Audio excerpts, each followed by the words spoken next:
Di tengah volatilitas pasar dan ketidakpastian ekonomi global, satu pernyataan dari Menteri Keuangan justru mencuri perhatian. Bukan hanya soal angka pertumbuhan ekonomi, tapi juga soal ambisi besar, mendorong ekonomi Indonesia menembus 6% dan hadiah khusus dari Presiden jika target itu tercapai.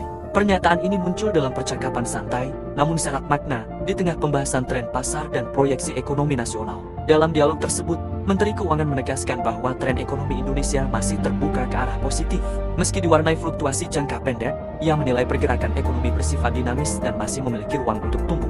Saat ditanya soal proyeksi pertumbuhan ekonomi, Menko menyebut bahwa kuartal awal tahun berada di kisaran 5,1 hingga 5,2%, sedikit di bawah asumsi awal APBN, namun masih dalam jalur yang dianggap aman. Yang menarik, perhatian publik kemudian tertuju pada pernyataan lanjutan.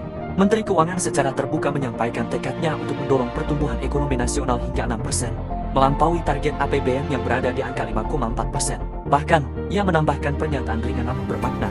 Jika target 6% tercapai, ia akan meminta hadiah kepada Presiden.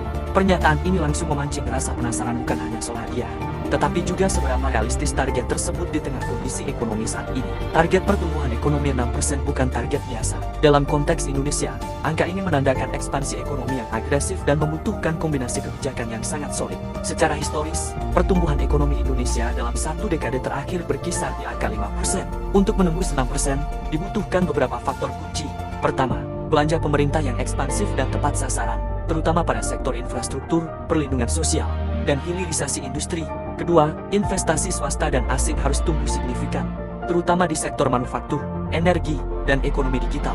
Ketiga, stabilitas konsumsi rumah tangga harus dijaga, mengingat konsumsi menyumbang lebih dari separuh PDB Indonesia. Di sisi lain, tantangan global masih membayangi mulai dari suku bunga tinggi, perlambatan ekonomi dunia, hingga ketegangan geopolitik yang memengaruhi perdagangan internasional.